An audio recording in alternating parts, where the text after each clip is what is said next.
Okay. And then I'm going to share the slides. So are you able to see my screen? Yeah. Okay, good. And I'm going to pass, in the chat window, I'm going to put the link to where you can find the slides. You should be able to find it on SlideShare. It's basically on SlideShare. But I've just embedded that way in case you wanted to follow along. And so the presentation is ready. You can go, Hugh. All right. Okay, we have a few things going on at CFA Boston. Trivia on the 17th of September is trivia night with CFA Society of Chicago. On September 17th also is addressing climate change as a systematic risk, call to action for US financial regulators. On September 24th, we have a virtual event, career chat, with no other than Sri Krishnamurthy, who has helped us immensely with this Zoom here. And we have on September 29th, we have fixed income ETFs, the modernization of the bond market. And notable is that Matt Havin, who is out in San Francisco, he spoke at QWAFAFEW, Boston QWAFAFEW, about 15 years ago. And then on October 6th, we have Earning Investors Trust, Enduring Times of Uncertainty. And then on October 21st, we have Women in Private Wealth Management. So Sri, do you want to say anything about QuantUniversity or? Yeah, so we have the summer school going on, and thanks for all the people who are attending the summer school. And more or less every week we've been having lectures from various areas in financial services, machine learning, artificial intelligence, some frontier topics in fintech. And next week we have Alexander Deniev, who heads AI and machine learning research at Deloitte, and also Saeed Amin, who runs a company called QMacro. They recently wrote a book on the handbook of alternative investments for Wiley, and they're going to be sharing some insights from that book, and that's going to be next Tuesday at 11:30. And we'll send out a notification if you're interested. It's a free class if you're interested. And then on the 30th, we are going to have the closing of the QuantUniversity Summer School, and we'll have a virtual celebration. We'll have some more speakers joining in. So you're welcome to attend that one too. So those were the two announcements I had. Okay, are there any other announcements? Any software to be sold or any other announcements? Hugh, I just had one thing that might be of interest to people. The old Institutional Investor Journal Group, which is now PMR, is launching a new ESG journal that I'm the editor of. And in the first issue, there's a really interesting article from Andrew Ang at BlackRock about quantifying ESG factors, and some of it's using text reading to do that. So as ESG becomes more important to everyone, I think, the quant community and some of the things we're doing are going to become very important. So that should be out in the next month or so. All right. Do you want to send us something or? I'll send you something over so you guys can find it. Okay. Thanks, Brian. Yeah, I saw Andrew Ang at a CFA meetup, and he was very good. Okay, so Well, Brian knows Andrew was our first Panagora prize winner. Yeah, exactly. It's a small world. Yeah. okay, so I'm going to introduce Larry. Larry Pohlman, PhD, has a distinguished career covering 30 years of experience in equity, fixed income, and asset allocation. He regularly speaks at professional conferences and is widely published in prominent journals. He's taught investments, corporate finance, fixed income management and advanced derivatives at Columbia University,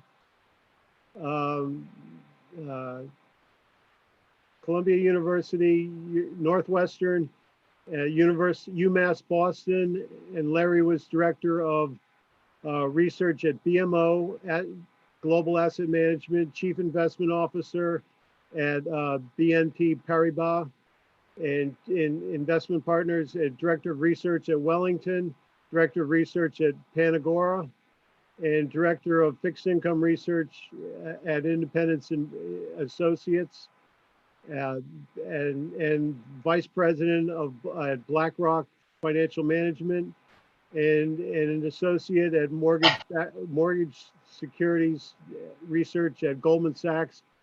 He holds 5 degrees, BS in nuclear engineering, MS in management research, operations research, in finance and management science, and a master's of philosophy and a PhD in finance from Columbia University. He is a member of the American Finance Association, Boston Security Analyst Society, Econometric Society, and Chicago Quantitative Alliance, and Boston QWAFAFEW, and Mensa. So take it away, Larry. All right, thank you. So Larry, I'm going to make you the host. Share your screen. Okay. So I just bring up. Yeah, so you can also make sure that you click the share screen button in the middle bottom corner, the green button. All right, wait a second.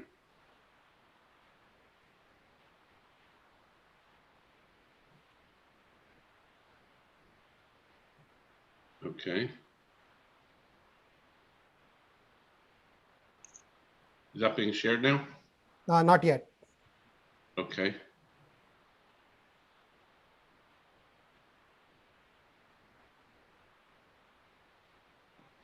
Oh, wait a second. So I do that. Yes, we can see your screen now. Okay, great, great. Okay, well, thank you, everyone. As I said earlier, you know, I always, whenever I do any kind of research, the first place I come to is QWAFAFEW because I get great feedback, and you know, and people don't hold back at all. So, you know, if any comments today or anything you'd like to follow up on, I really appreciate it. The research is based upon an internship sponsored by the SP Jain Global, and let me just go ahead and bring up some special thanks here. Just to give you some background on where this all came from. Debashi's a fellow that I met in my PhD program at Columbia. He was in a management science department. I was in finance. He's a very interesting guy. He he was really into games, and he taught me Chinese checkers. And one of the papers he wrote was entitled "Hide and Seek Games on the Real Line." So it tells you it's kind of a geeky guy. But he's been managing money for several years now, and he's teaching at SP Jain. And back in the fall, he asked me to teach a class, an advanced derivatives class for his students in November. And he said, it's a 16-week class, and he said, you got 5 days. And we did it in 5 days. And I was amazed at how well the students were able to comprehend the material and really, you know, that's kind of the way that SP Jain works, is they work with very intense individual classes. While I was there, I had the pleasure of meeting Abhijit Gastupa, the dean. He is a marvelous gentleman, and you know, he was a very good host and an excellent person to know. And in May of this year, he contacted me and said, listen, I've got some students who, because of the virus, they cannot find an internship for the summer. Would you be able to do something for them? And I said, absolutely. And so you have 4 people listed up there, 4 students that worked with me and Debashish on this project. And they were amazing. I mean, absolutely amazing. They started in June and they were finished in July. Everything from data all the way through to the, you know, a draft of the paper. And we are going to put a draft up probably by the end of this week. It'll be up there, and because we want to submit it to. A couple of the people who've been helpful is Harris, my co-author and good friend for a long time. He is a He's just an excellent friend, co-author, and most of all, he's a document formatter. He can handle anything, and it just makes them all, very, very pleasant, easy to read. He wanted to do a lot of special things to this presentation, but he said, just make it simple. Of course, Shri, unbelievably helping getting this going, just amazing. And of course, he wouldn't be here without you. He's always been the. Now, back in 2017, when I was working at Bank of Montreal, the global asset management, they were interested in a strategy for rotating their asset allocation. And George Patterson, who was in charge of it at the time, he said, listen, everybody's interested at that point in time was being called risk on, risk off.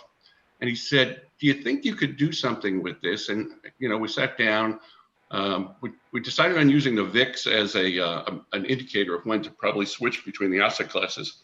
And the natural candidate was a Markov, hidden Markov process. So we set that up. And then along with Adam Palpolo, who's there, we tested it not only on stock bonds, but we did the sector rotation, we did country rotation, we did all the variables that you would put in a standard quant model for equities. Tested them all. They all produced remarkably interesting and good results. So that is the reason why we're here today. Is that with the students, I said, listen, we want to accomplish two things with this. So the first one is to get you used to working in the finance area, and we'll look at these 9 sector ETFs. We're also going to bring in a bond ETF. That's the AG, that's the global bonds, and the SPY, which is what the 9 sector ETFs are based upon. There are 9 ETFs when they were created back, back in 98 or so, when the ETFs were started by State Street. There have been 2 or 3 new ones introduced, but we restricted ourselves to these 9 because they have the longest history. That consists of daily data from 98 to present, so it's about 5,000 some odd observations. As I mentioned, we're using a hidden Markov model to unveil the states, and typically with these things is you can do 1, 2, 3, you can do as many states as you want, but we found that probably the most stable is 3 states. And everyone has pretty much looked at the VIX, I think one way or the other about this. There are lots of people who have looked at the VIX as a signal. And one thing we repeated that, but we included the individual ETFs. We chose switching for them alone. And they do switch differently. And the results are really spectacular when you allow them and you form your portfolios based upon their own states. And then this is original research. This was a point that these students identified, and they said, listen, we observed that during these crisis periods, I guess they were pretty focused on these periods. They said, we observed that there were different ETFs active in each one of them. Why don't we make that a point in the paper? And of course, doing that, it's going to raise the possibility of it getting published pretty quickly, because everybody's looking for anything that has published that has anything to do with COVID-19. So just to run through it again, the spiders, there's these 9, the materials, energy, financials, industrials, technology, consumer staples, utilities, healthcare, and consumer discretionary. So that's the universe that we're working with. The model is this hidden Markov model, and you base it, the whole idea behind it is that if you have 2 states, and if you look at those last 2 equations for mu and sigma, you can see that there's a mu0, mu1, and there's this variable s, and s can take a value of 0 or 1. And if it's a 0, then you're holding the mu0 state, which we're going to identify as a low volatility state. And if it's 1, then you're holding mu1, which is the high volatility state. And the other variable that there are important, we don't really talk about too much in the paper, is the transition matrices. The diagonals are the probability that once you're in a state, you stay there. And usually they run about 0.95, 0.96, 0.7. Most of the states are pretty consistent over time. And the other ones are the transition. So if you get to a P01, that means you got a probability of either staying in 0 or going to the 1 state in the next movement. Just give you some idea, regime switching models are really since the 90s, where they were introduced by Engel and Hamilton. They were probably around before then, but nobody really made too much attention to them. They become extremely popular. You know, there's untold number of articles. I've just listed a few here for you. Of course, in our own backyard, we have Mark Kritzman's 2012 paper on regime shifts for dynamic strategies, which is probably pretty applicable to what we're doing. And Dan D, of course, just created, he had a nice presentation of research that they were doing at Northfield. He was doing regime shifts and factor portfolios. So he was looking at the factor portfolios for stocks. And my students, by the way, are the second half of what they're doing now that they've finished this is they're turning to machine learning and AI strategies and a whole bunch of things. So they're taking this individual stock data for the S&P 500 and they're working on strategies for, you know, rotating through the stocks as opposed to just the ETFs. It's a bear dealing with all those stocks and computing all the inputs for the machine learning models. You know, you need 30 or 40 or 50. The more inputs you have is usually the better for these models so that they can do their work. But so just to give you the flavor for it, here's the VIX. That's the blue line there. It's pretty clear there are periods of time when it's really high, and everybody sort of, you know, even in the lay people understand that when the VIX is somewhere around 12 or higher, it's a high volatility state, and when it's below that, it's in low volatility. And that's what you have there. The orange line is the switching, the probabilities switched, and you can see that sometimes you may get it like a spike there right in the beginning, and there are episodes where you get these. It looks like would only be a day or so, but remember, if I expanded any one of those little spikes, you'd find that they probably encompass a week or a month's worth of data. So they aren't tradable. You know, you could actually use this to leg into your positions. So if you look at it, sometimes the probabilities drop, they drop and they drop and they drop slowly. So you could sort of switch from one position to another, or you could just wait and switch in later. It's not going to matter too much because, as you can see, they're very persistent for most of the time periods.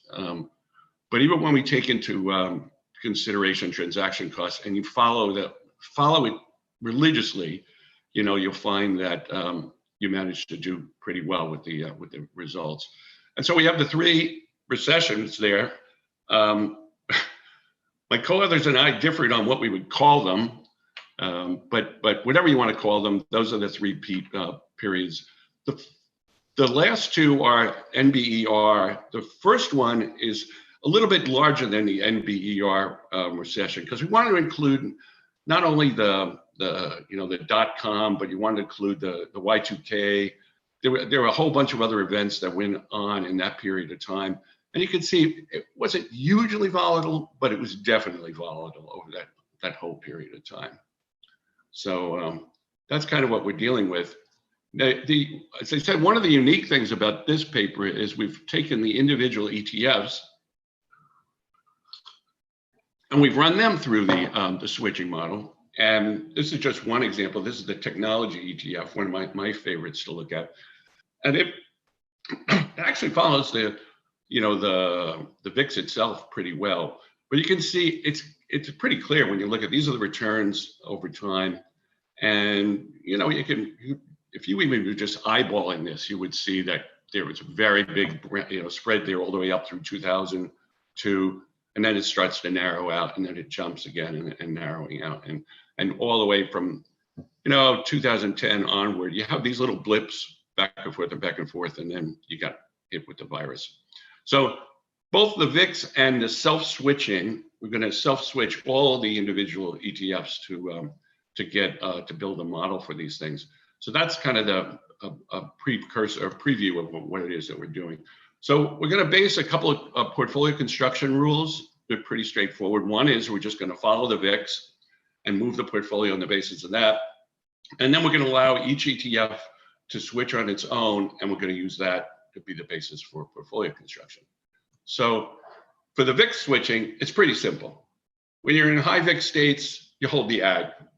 When you're in low VIX states, you hold an equal weighted sector ETF. You know, we use the ag, we use T-bills. We could use a whole bunch of substitutes in there. Doesn't really matter. Now, for every one of the portfolios with our up portfolios, you know, like I call them in the down. So we run V1 and then we run V2, which is just to reverse the positions of the V1. So you would hold the ag in low volatility states and hold the equal data in the high volatility states. Now in the self-switching, we have two different methods for doing this.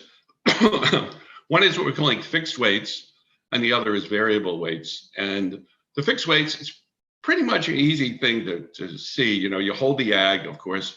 When all of the ETFs are in the high volatility states, you hold only the ag.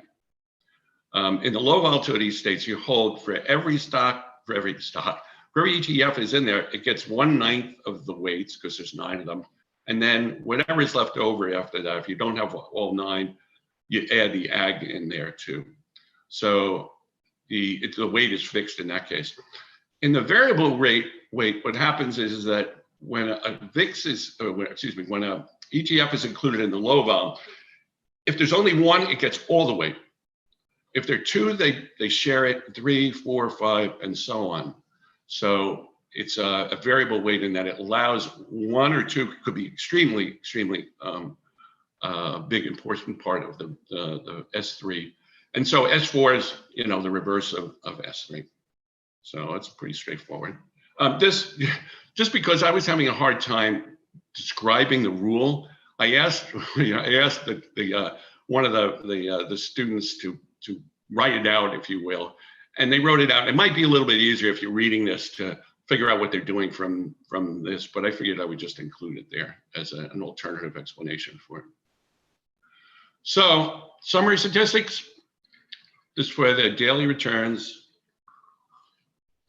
Means it's kind of weird. You don't really see much of a difference in the means when you cut it off at it's daily returns. So these are percentages already. So the return itself would be like 0.00. Standard deviations, you know, they vary across the lots of skewness and huge amounts of kurtosis. If I was trying to do distributions for these things to show the distributions of them, and they just got these enormous tails, they just go on very, very far. So you see, even at the 25 and 75 percentiles, they're pretty large. And down below we have, just for comparison, we have the T-bill, the ag, the spider, and the equal weighted. Equal weighted, as it turns out, I did not realize in advance, equal weighted does really well versus the S&P by itself. We'll see some amazing results on that one alone. All right, but here's the meat of the matter. So if we're going to use the VIX as a signal, so we have a return state 0, which is with the low volatility, and the vol state 1, which is the high volatility. And you know, you look down the column there, and it's pretty decent returns on the low volatility state. You know, they're fairly volatile, and you can see it's about half of the observations over the time period. The remarkable thing is what happens when you have in the high volatility state. It's just terrible. I mean, there's a huge difference between being in the low volatility state and the high volatility state, and it's just across the board. It doesn't really matter. I mean, pick your the T stats are the significance, the difference between them being significant. So now, if you think that's good, well, first of all, this should have been at the bottom of the previous slide. Is the what are the differences between the bills, the ag, the spider, and the equal weight? And you see, this is actually, I thought this was interesting too, is that for the bill and the ag, they actually perform higher in the high volatility state. And it's the opposite for the ETFs, or in this case, the spider and the equal weighted. So you can see, you know, there was a big difference between fixed income, and it probably explains why when you switch into the fixed income, it actually does pretty well. If you were just switching between the ag and the spider, you would probably gain a lot by switching between those two. Now, if you use the individual signals, you'll notice that the returns were about the same and the volatilities are about the same in the low volatility state. The astounding thing is the difference in the high volatility state. It's like exactly the same size, but only negative. You know, it's just enormous. Some of these differences are just astounding. You know, it's just by itself. It's just it's pretty encouraging as if you can do anything to distinguish between the two states, you probably can do fairly well. So just to bring them to a point, bring some simple comparison between we call the S&P buy and hold, just the annual return and the risk over these periods. You can see that the V1, which is what we probably would expect, you know, outperforms it very well, and under the V2 and underperforms, just almost like what you would expect. The same thing if we come to the self-switching portfolios. If you look at these returns compared to the VIX, they're all higher in low vol states and much lower in the high vol states. So, come on. All right. So up to that's pretty standard stuff. You know, you could probably maybe get it published someplace. It's kind of, you know, somewhat interesting. The self-switching on the VIX. I don't think I've seen any of that done anywhere else. But this was the thing that, again, I have to, you know, give credit to the students for doing such a great job of recognizing that there are these recessions, and we should take a look and see how these things perform in those different recession periods. So as I said, we follow in the MBER for the Great Recession. For me, that's the fun, you know, maybe for all of us, that was the financial crisis. But, you know, my friend Harris said, there is no such thing as a Great Recession.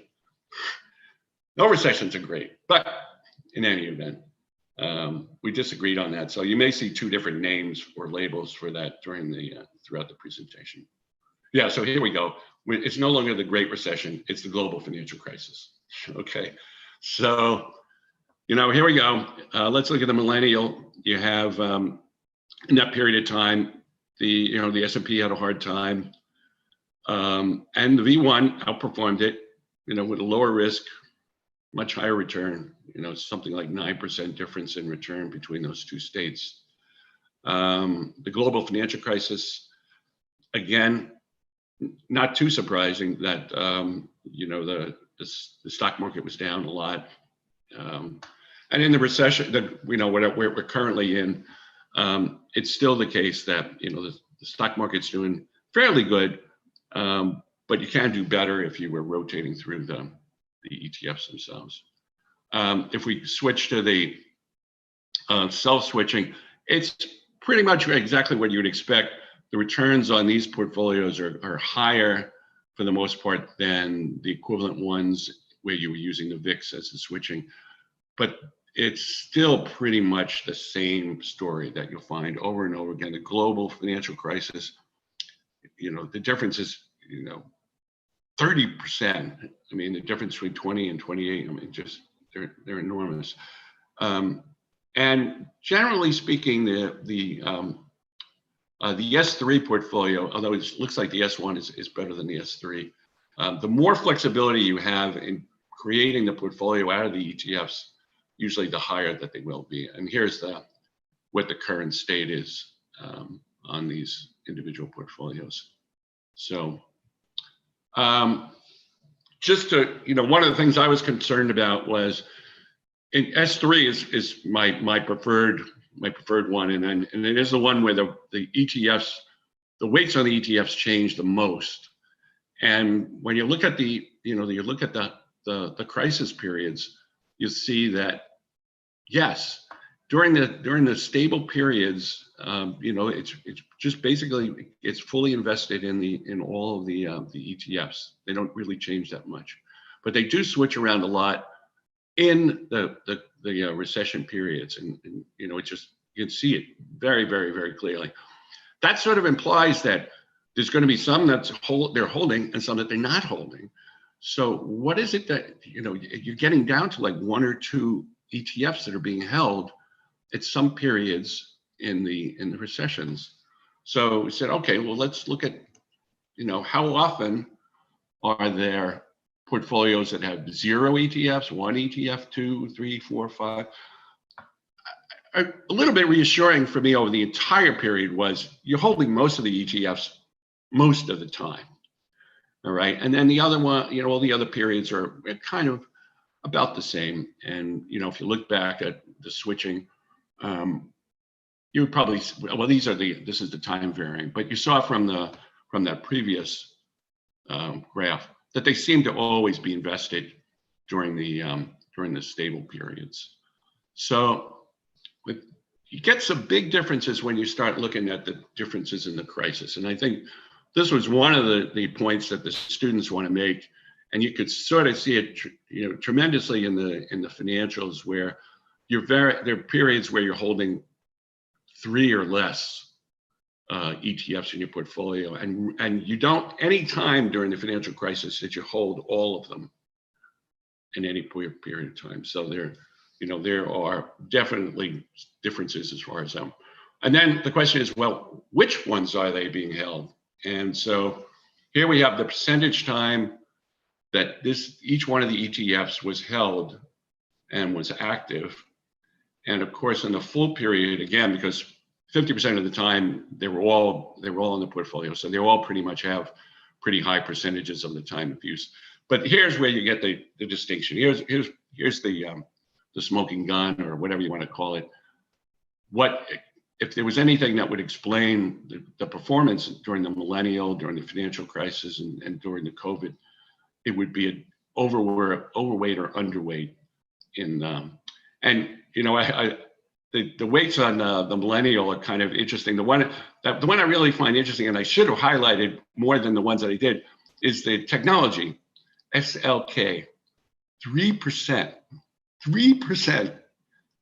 XLK technology. Yeah, that was the .com, and that's probably where you got the crisis was all those stocks that were having it. They had run up and they were great, and then they came down. In the financial crisis, not too surprising. You were underweighting the financials, you were underweighting the industrials, you were overweighting the technology, which I didn't quite remember that during the time period, or energy for that part. A lot less of the materials during that period of time. And I can't, for the life of me, see the COVID right now because I got a bunch of people's heads over it. I don't know if I can move this down. Nope.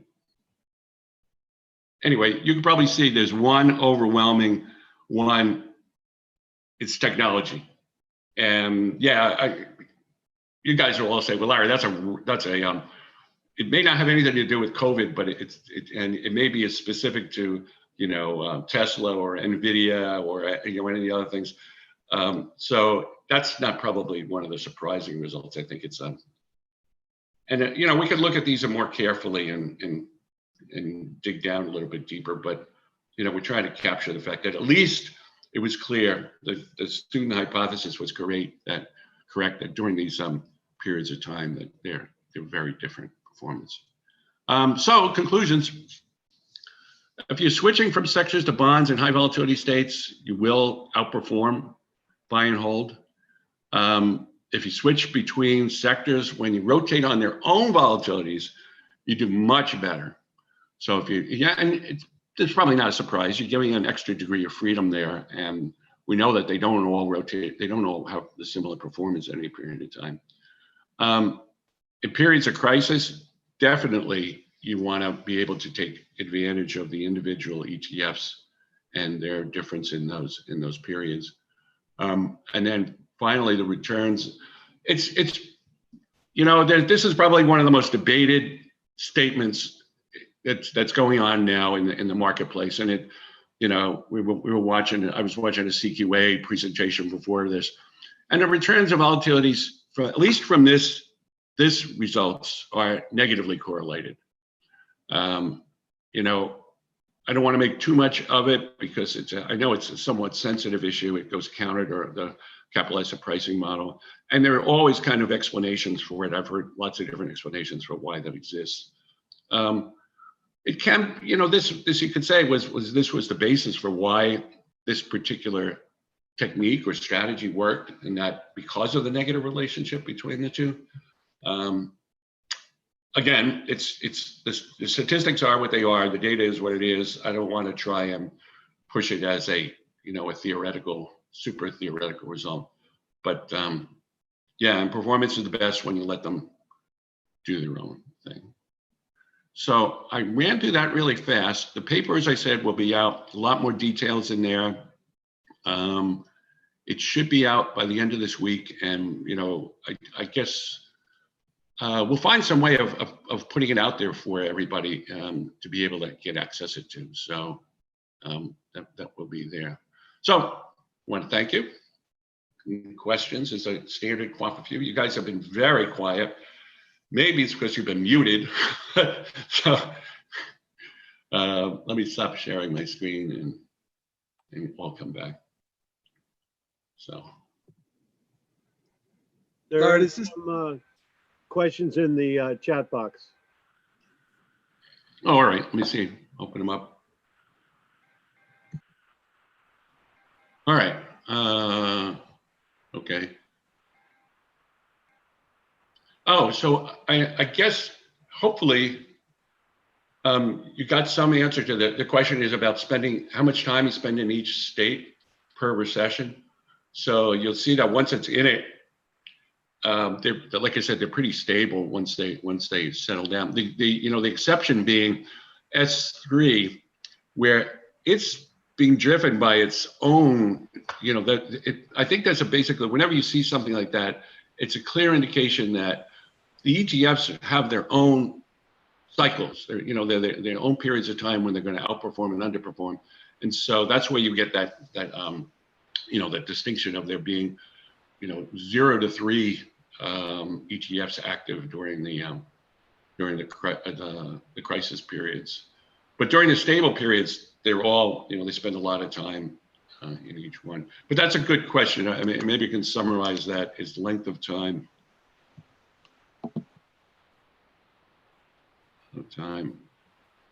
In states. All right. Is there a product that rotates? I haven't seen one, but if you'd like to create one, I'd be happy to support you. And, you know, these are cheap things to trade. I mean, they're the ETFs. You know, you could do size on them and not really not cost that much. Interest rates have declined over the sample period, and if interest rates increase from higher inflation, what would be the impact? It's a good point. You know, each one of those ETFs, you'd have to ask yourself which industries are most impacted by inflation and interest rates. And yeah, interest rates have been coming down over this period. But, you know, we went all the way back to you know, we were back in the 90s and interest rates were pretty high over that period of time during the, you know, the .com or whatever you want to call it, the crisis and the first crisis that we had. So it's a good question, and, you know, try to get the interest rate sensitivity of these results would be good. Let me make a note.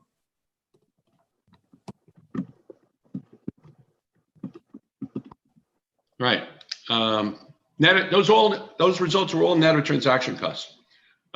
We charged, I forget whether it's 10 basis points or 1 basis point. It's in the paper. You will you'll see the results there. It doesn't really have too much of an impact, particularly as, again, if the turnover, I guess that's the turnover would probably be the best number to use to give you some idea.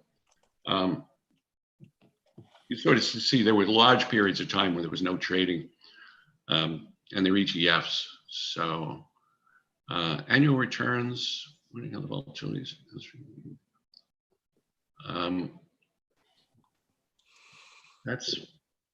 I do have I mean, I have them on, well, we have the daily ones, so we could definitely roll them up into annualized returns. I had a table with that because I was curious about myself, about how the ETFs individually have performed during the years. You know, there's nothing sacred about the calendar year, but everybody sort of likes it. I can definitely get that sort of at a higher frequency, a lower frequency, right? So monthly or let's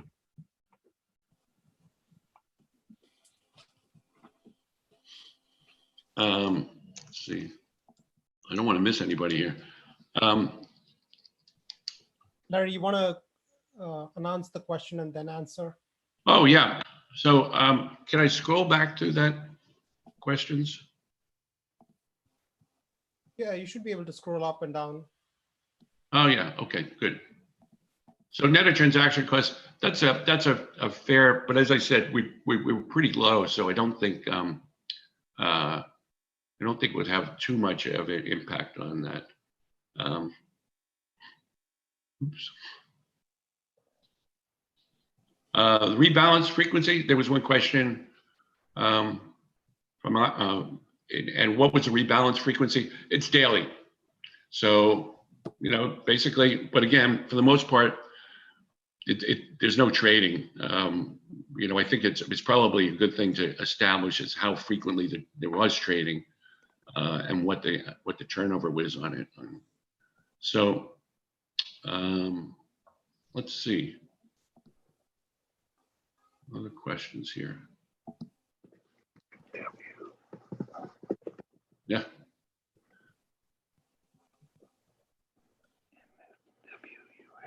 All right.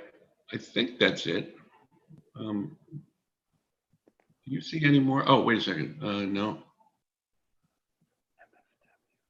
You can also ask questions by unmute yourselves. You know, we don't have to just always type questions. Yeah, yeah. You know, that's a good point. I mean, Adam asked about taxable portfolios.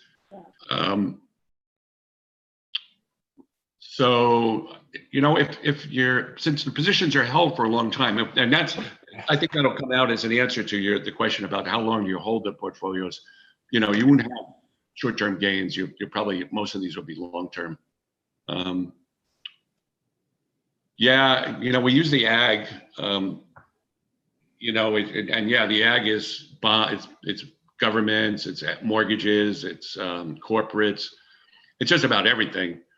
So yeah, it's probably, there may be some bias with respect to the interest rate level as far as the return on the ag.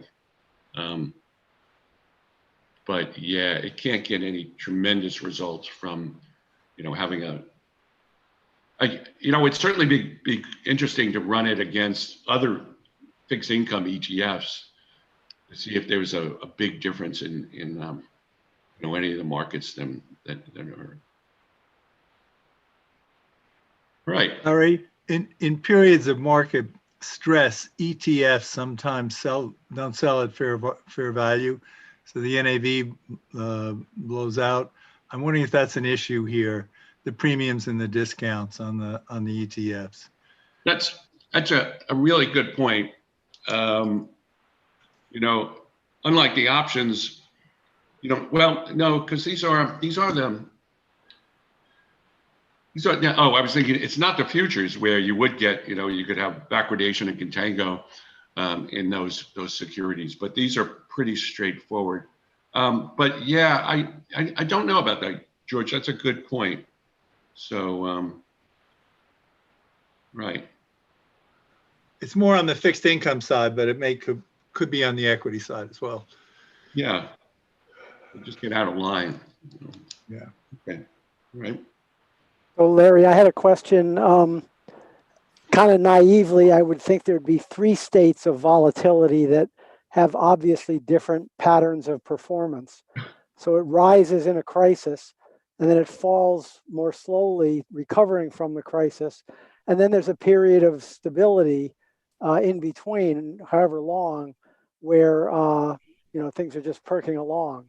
Have you considered extending this to a 3-state model from 2 states? Originally, when I looked at 3 states for the VIX, the 3rd state was kind of hard to identify. It didn't emerge clearly, but I just the other day I saw a paper that had the 3 states, and it had a really interesting, I think just what you were describing. They had a period of time when the things either ran up, then there was a quiet period. Well, I don't know what to describe the middle period as, and then the 3 periods. So it's worth relooking at, and I'm going to make a note to do that, to consider it. So yeah, thanks. It's a good point, and because I just saw something that would confirm that somebody else found something there, that it's your intuition is probably right, that there's something to it.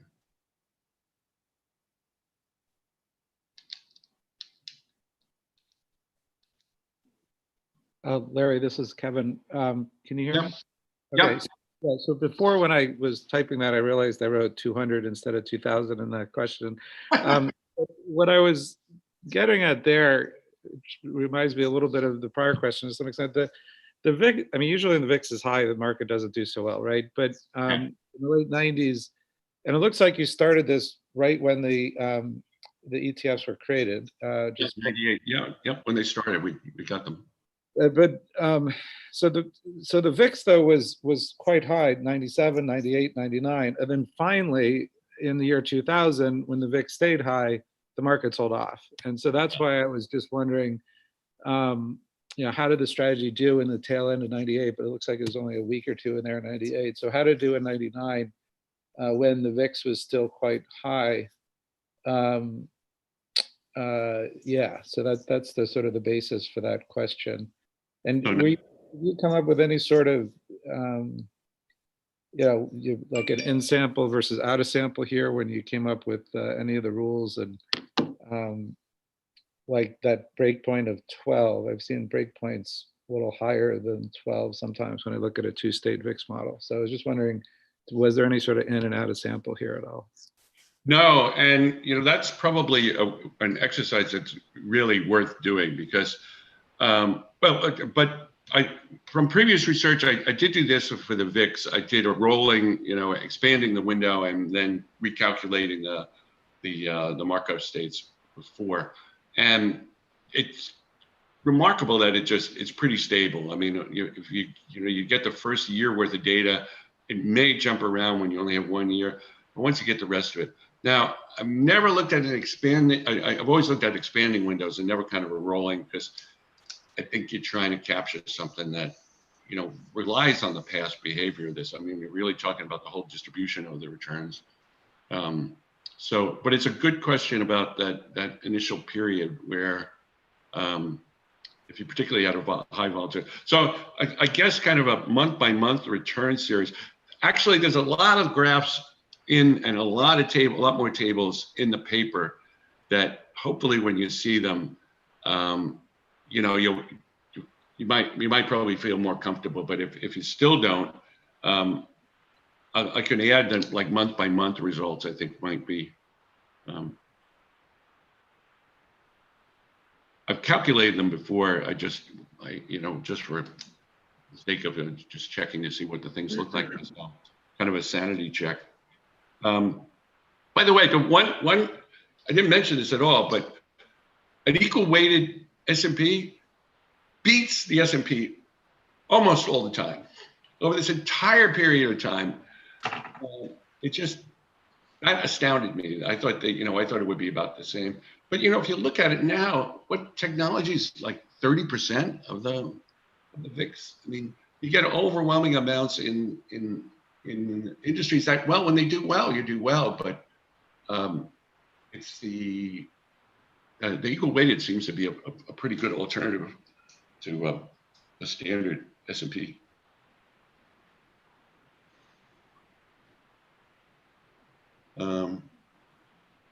States monthly. Larry, can you hear me? Yep. Yeah, so I'm wasn't getting my question across well about the interest rates, but I'll give it a better shot here on voice. Okay. So my impression what happens in recessions is that because of Fed actions and because of market defensiveness, that people rotate into bonds and the bond yields, interest rates go down, and therefore you get a big gain on total return from the bonds. So when you're starting at an absolute high level, even 5, 6, 7% on long-term bonds, and you're ended up now where we're at nearly zero at the 10-year, you don't have a chance for that appreciation during the recessionary period, during the high volatility period. So how sensitive would the returns be if you can't earn anything in the high volatility period because interest rates are already at zero? So it wasn't really a question about the ag. Yeah. Okay. No, that's a good point on the bonds themselves. I must admit I haven't looked too deeply into the actual fixed income returns themselves in this period of time. My feeling was probably like a lot of people is like, well, I can't make any money when bonds are at that level, but of course people are, and it is a decent market to be in. So it's even when the rates are low. I guess the one question would be is, are the returns on bonds proportional to the level of the rates, or are they somewhat independent of you have to have, I guess, if the returns are going to be about the same, that would mean that the volatility would have to be higher in the low interest rate environments in order to make up. Is that your conclusion, Ed? Or yeah, well, no, it's a little simpler than that. It's just, in each of the recessions that we've had in the last 20, 25 years of your sample period, interest rates have declined. So the total return on those bonds during those periods would be really high. I mean, if you go from, 5% interest rates in the 10-year to 3%, you're going to get a really nice total return over that period. Right. And you're rotating into bonds when they're doing that. But going forward for now, interest rates on the long term are near zero. So you wouldn't be able to replicate this. I'm not talking about for your sample period, your back test. I'm talking about if you're trying to run the strategy going forward. Yeah. If you don't have the returns during the if you don't have the returns during the high volatile period coming from high returns from the bonds, would the strategy still be as effective if you just took out the bond returns? Yeah. So it's in low interest rate environments. What happens to the bonds? Well, and the other aspect to this is we could see high volatile periods where bonds sell off.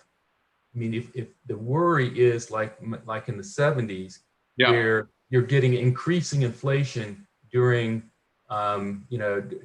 during high volatile periods, it could be that you try to rotate into the bonds then, and instead you're losing money because the bond yields are going back up. Yeah, that's a good question too. I'm thinking about this more prospectively, not so much on your sampling, but if interest rates were to go up in high yield and high volatility periods, what would happen to the strategy? Yeah, so I think that the short answer is it'll just beat the pants off it. I mean, if the bond, the bonds are they're not a critical part of the top portfolio. Basically the portfolio is holding what I'm calling the optimal portfolios, the V1, S1, S3. They're mostly ETFs, and the bonds are there as being the counterpoint to it. But I guess I'm missing something. I thought in high volatile periods that the strategy goes defensive, and it's really most high volatile periods it's going to go into bonds. No. Okay, so I'm missing that. That's why I'm missing about understanding. Yeah. That's probably the explanation for the portfolio. What the switching on the portfolio may not be clear enough. I don't think the results on the top portfolio you know, I could do an attribution on it. And I just wonder what % of the time the bonds give any value to the top portfolio. Okay, may I'm just misunderstanding. I thought that it went defensive into the ag when things got really volatile, when it's at its highest volatile period. Yes. Sorry. You're right. You're absolutely right. Yep. And so over the last 20, 30 years, 50 years, anytime things got volatile, interest rates declined and the total return on bonds went up. But now you can't do that anymore because interest rates are at zero. And most likely we could have high volatile periods where inflation's increasing and therefore total bond returns could be negative. Gotcha. All right. Yeah. Now I understand Yep. Okay. Yeah. Let me look a little bit more carefully at the bond component. You know, I think you could look at some periods where rising inflation, like taking this back to the 60s or something like that, where bonds would lose returns when inflation was increasing. You know, if you could, you'd have to simulate the sector returns, not off of ETFs though. Well, I could just use the S&P. I could use the bonds and ags going back to the 60s. Yeah, that would be it. Yeah, all right. Larry, another way you might consider doing that is there's the Society of Professional Forecasters. Each month, there's a bunch of economists that go and predict increasing interest rates, or, increasing inflation. Yeah. Which are thus tied to inflation rates. So, over this time period from 1998 to present, even though rates have gone down, there's been 3 to 6 to 7 month periods of time when temporarily this forecast of inflation, it sort of ticks up for 3 to 6 months or whatever. So you could take those little snippets of time through the last 22 years or so and see how in those environments the strategy would have done as a sort of, right. We've done that with our strategy, for instance, to address those concerns. Yeah, that's a good idea. There's the sell-off of 2013, 2015, where bond yields backed up about 100 basis points, 200 basis points. You could use those kind of sampling periods. That's a good idea, Kevin. Okay, I can take a look at those periods and try to figure out what the inflation impact would be. Or Larry, why don't you just take ag out of it and make your alternative investment cash? And then you've eliminated that whole thing from the discussion. It keeps it much more simple. Can I use T-bills? Yeah, sure. Okay, yeah, I got the bills. We originally were running that with the bill. And I guess we just went to the ag because we thought it was a more representative as a something. But yeah, I can redo with the bills. That's a good suggestion, Michael. I also have a question about the setting of the recessionary periods. Yeah.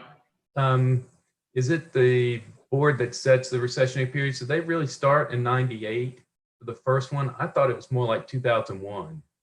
Yes, and that's what I said. The first period, we arbitrarily expanded it. Yeah, the NBER has recessions going back to the 1800s. So they have a full history of all. I mean, that's a pretty good history for all the recessions in the United States. And yes, the shorter period one was exactly what you just said. But we expanded it because we thought there were a lot of different crises that were going on at the time, and that's why we did an override is I guess what we're saying, and that's why we ended up with this. So you basically have 3 sample periods saying, well, this works really effectively in recessionary periods.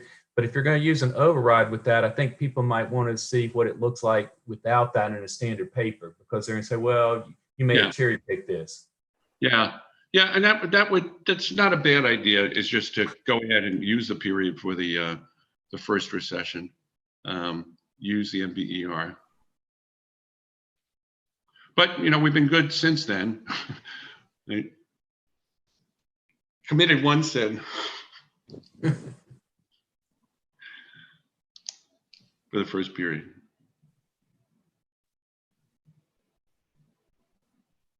God, I miss you guys. These are great conversations, you know.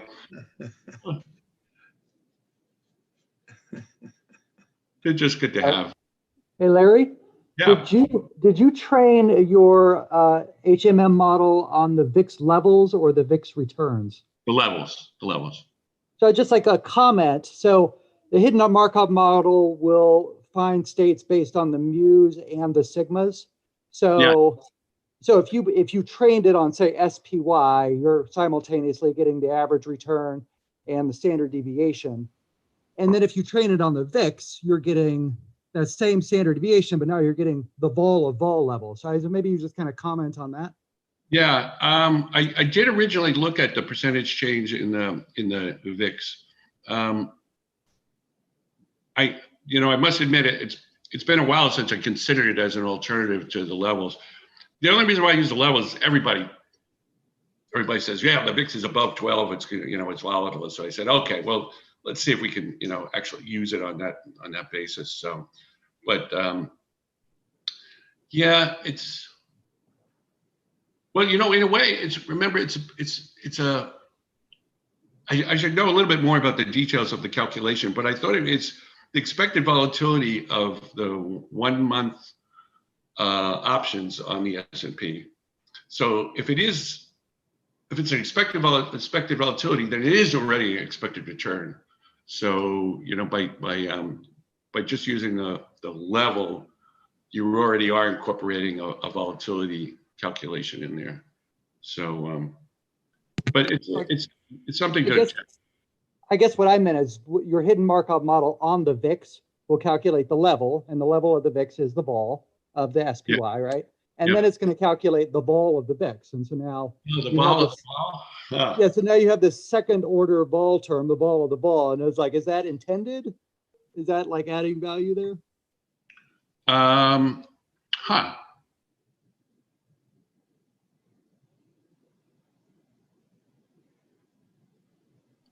That's not intended, but now that you pointed out, you're calculating the standard deviation of a standard deviation.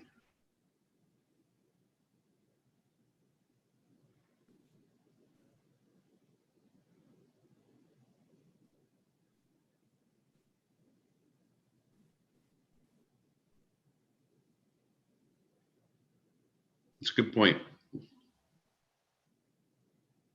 Yeah, I just to sort of follow up on that is that, I hear people talk about the VIX all the time, but I don't ever hear them talking about like the change in the VIX, and that's kind of what the vol of the vol. I mean, you can buy options on the VIX, which is kind of what you're calculating. So it's like not necessarily wrong. It's just, I don't know. I just want to hear if you thought about it. Yeah, a number of friends have asked me about the trading the options, and I guess I cheated. I punked out. I basically said, yeah, just try getting some long history on options and see where you go with that, and good luck.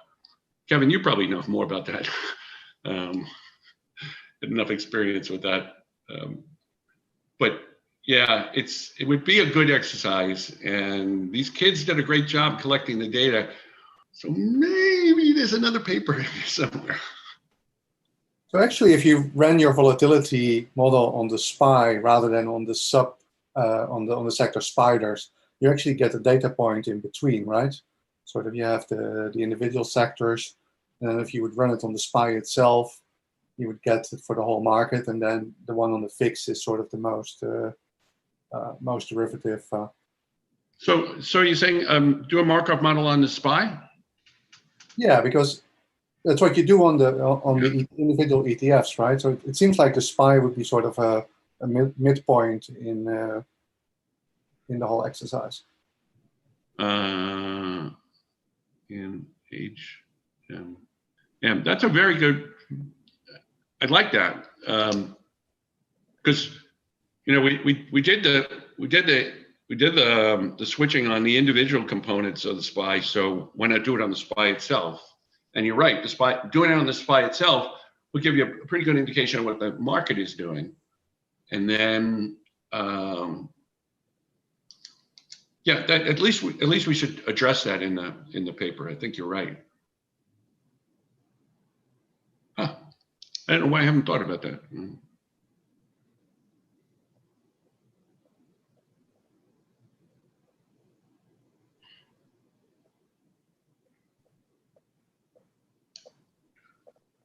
All right.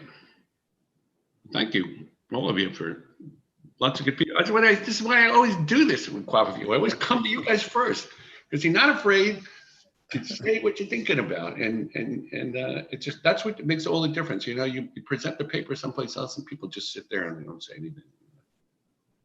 I don't know. Hey, Larry, I have a question. Yes. I'm kind of curious about how the strategy works during market rebound, because so if you look at the most recent, COVID-19 crisis, if you use VIX, I think it will just completely, miss the market rebound during the end of March. So yeah. Yeah, it's I haven't followed it on a finer detail of where the VIX is now, but I thought most recently that it's still way above the break point. Right. Yeah, I think even at the end of April, VIX is still above 30 or something. Yeah, it stays pretty high even after the market rebound. So yeah. I'm just curious how would this strategy, act in terms of exit the risk-off regime. Yeah, no, that's this is another really good question that sort of asks to dig down to the performance and check it under these conditions, which are, that's the other aspect. You guys are asking the real life question.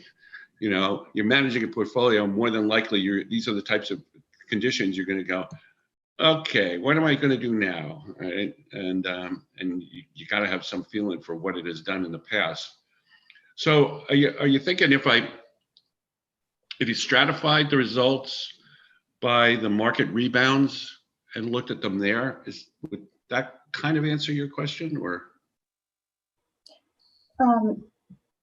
Yeah. So basically, because I find like VIX-based signal, they did a pretty good job when the crisis starts.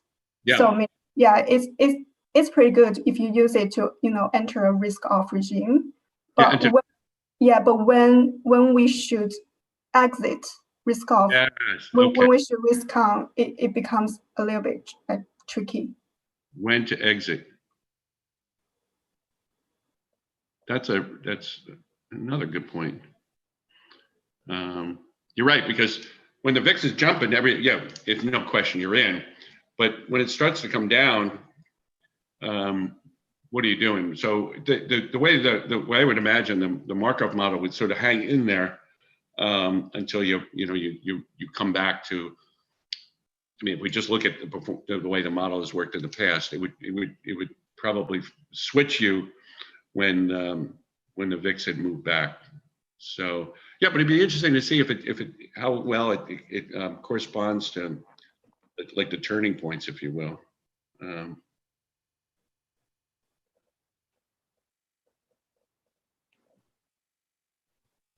Turning points.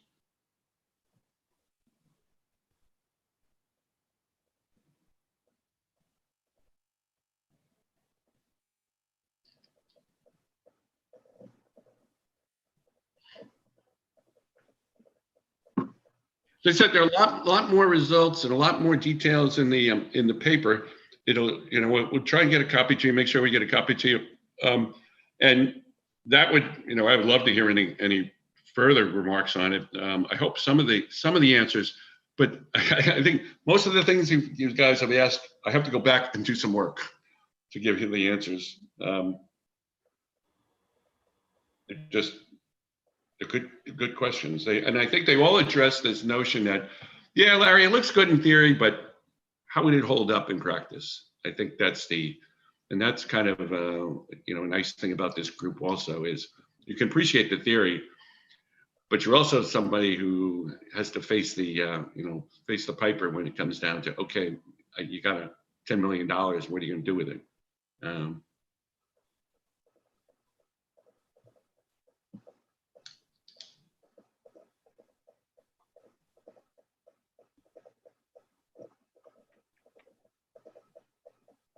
Any other? Yeah, Larry, Yeah. quick question.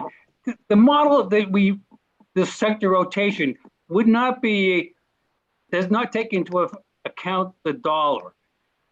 Now, as we see more stimulus, we could expect the dollar to decline worldwide. It's now so how would you manage that? Well, you know,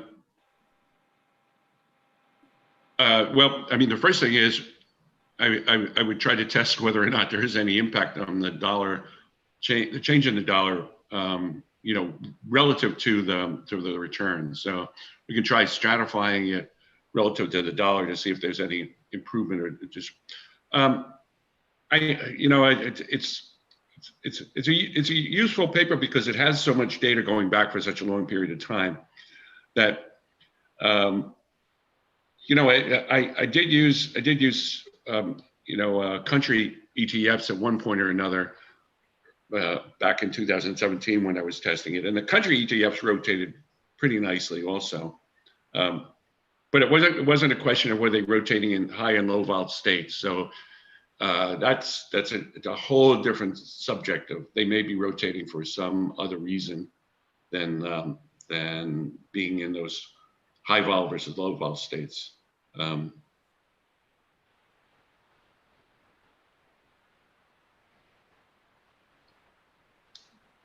Thank you. Yeah, thank you.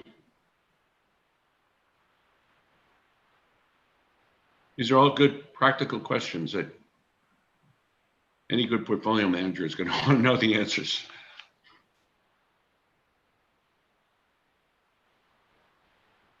Any suggestions on journals? That's always welcome too.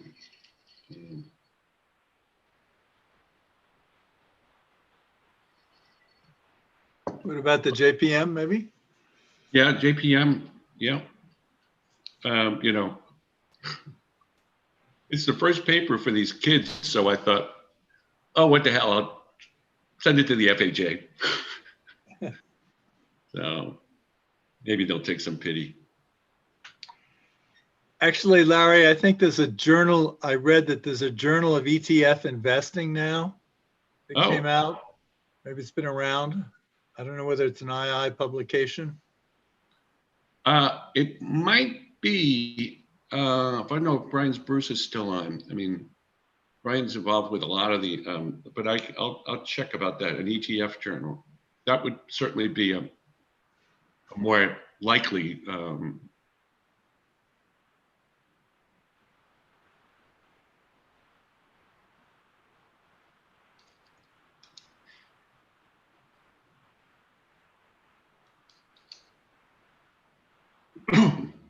yeah, they're working now. They have 1 month to implement the machine learning version of this thing. And, you know, I gotta just really appreciate the skill set these people have, and that, you know, half of these routines I've never heard, XG boost and smoot. And, you know, what the hell is this? You know, you know, in fairness, not to insult anybody, but computer science guys always manage to come up with a name that, you know, you have to call it something different in order to get the attention of people. You know, got to attend the QuantUniversity summer school, Larry. That's why you had to. I'm going to teach you this. Yes, yeah. XG Boost, they're having a hard time getting convergence because, you know, and they've actually, they've kind of made the mistake of they were only looking at 1 or 2 securities, you know, and they said, oh, no. You should expect failure of a model at least on a couple of percentage of all the observations that you have. So, well, just don't stop at using the model. Ask them to explain it later too, because you're going to be asked questions. Yes, you're right. Why did it work? That's the key with machine learning, right? That's your. Or it may be overfitted. You know, if they leave it running long enough, you will get some results which works really well in history. Yeah, yeah. Well, I was a little bit suspicious of Smoot when I read about it. I mean, it's like, but it makes some sense. I mean, the oversampling, the small, the period, the things where you don't have much data. So there are like methods to address sparse data sets, and also used in the context of missing values, to kind of figure out if there are closer points you could use as a proxy for data which you don't have. Yeah, I mean, that's a real life situation, and I imagine in a lot of cases it's even worse than, we have we have 100 securities, 500 securities, 1,000 securities, something. You have millions, billions observations. I know when I had a friend who was working on HIV research, and he explained, they had about 10 different variables that they had to measure on their blood samples. And he said, imagine a matrix with all of these things, and we want the one little cell all the way down here. Those are the only ones that we're trying to find evidence for, or that's where we believe the true virus is located in its impact. And he said, yeah, that's why we have these automatic sampling, automatic scanning machines. You can put 10 billion observations out. And, when he was talking about running regressions on them, I said, whoa. First thing I learned when I went to Wall Street, when I had that much data, was I could prove anything you want. I mean, anything. Just the judicious use of data is is a skill, I think. When you do any kind of analysis, you have to be very careful of them. Yeah, absolutely. Yeah. So I have to thank Sri. I don't know if any of you have taken advantage of QuantUniversity. It's a great, lots of good topics. There's you can pick one, and you're still running them free, aren't you? The guest lectures are free. We still need to pay our guys money. So if you take a formal course with us, we'll charge you. But I think we also have a CFA discount. We're partnered with Premier, and we have a Premier discount. But we also have a QWAFAFEW discount. So if anybody's interested, let us know. But the guest all the free ones I've been sending out an announcement for. Yeah, the guest lectures are all free. We have had people from Fidelity, Imperial College, IIT, Carnegie Mellon, Point72, a lot of good speakers coming down and talking about various aspects, primarily in the frontier areas of fintech, machine learning, AI. So if you're interested in those areas, it's usually either a Tuesday afternoon or a Wednesday afternoon, an hour and a half kind of a lunch session. So you're welcome to attend it. And we plan to extend that through the fall. So there's going to be a fall school announcement coming so that you can learn some new topics over the fall too. And there's no obligation. You don't have to sign up for anything. You can just attend those courses. So did you record some of the previous ones that you've done? I'm sorry, could you repeat that? Did you record any of the previous ones? I was just curious. All the programs are recorded, and I can send you a link. So it's all on YouTube. And the Q Academy, which Hugh is going to send out. So there is a link wherein you can actually run the code. If the code was reproducible and the author shared the code, so we have embedded that so that you can click a button and you can actually run it. And we have everything running on the cloud. So all you need is a working browser. So if you want reproducible experiments, you can actually run it and you can try out the results yourselves. In fact, Jared Wilcox, who spoke 2 QWAFAFEW meetings back, so he had used an optimizer, and he used CVXPy and a couple of other Python packages, and he shared those Jupyter notebooks with me. So we have encapsulated and we have kind of put it on the sandbox. So I can do a quick, for people who don't know, you'll actually get a link to access this. Give me 1 sec. So this Northeastern stuff, not one second. Go to Q.Academy, and in the topics, if you click on QWAFAFEW, so you should see all the sessions we have had so far. So for Jared's session, so we have the slides and the video we recorded. So if you missed Jared's session, but also if you are interested in logging and kind of playing around with the code, give me 1 second, let me show you.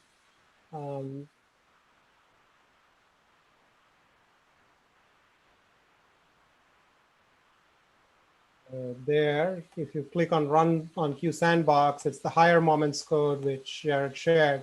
So it'll just launch Google Colab, and you have all the Python code. It's completely reproducible. You can play around with that. So Larry, if you have any of the code you want to share, do let me know. I can embed that in. And also, if you want to share the paper, let me know. I can just embed that in. So it'll all be in one place. So right now, the session you're watching, so all the slides are in here. And the YouTube video of today's recording will also be in here. So you can go back and revisit and look at the questions. And we can add a section on where to find the paper too if you're publishing it on either Archive or SSRN or whoever it is.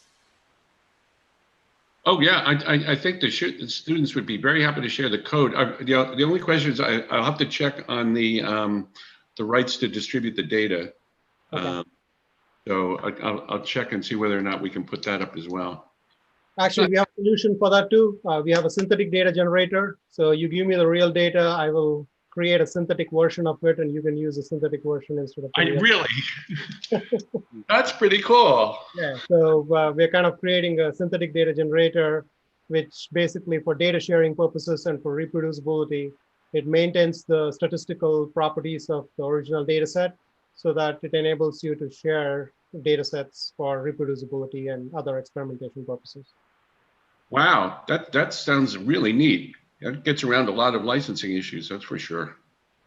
We're building a data catalog. So if anybody's interested in sharing any of the data or any ideas with respect to synthetic data generation, please do let me know. I'd love to hear more from a practitioner perspective on what we could potentially do there. That's great. Wow.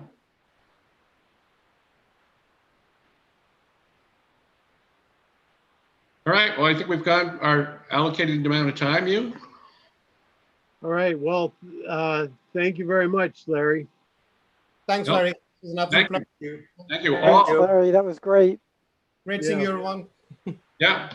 Look forward to seeing you again at the next QWAFAFEW. Yeah, maybe we can get Dan to do his latest Zoom.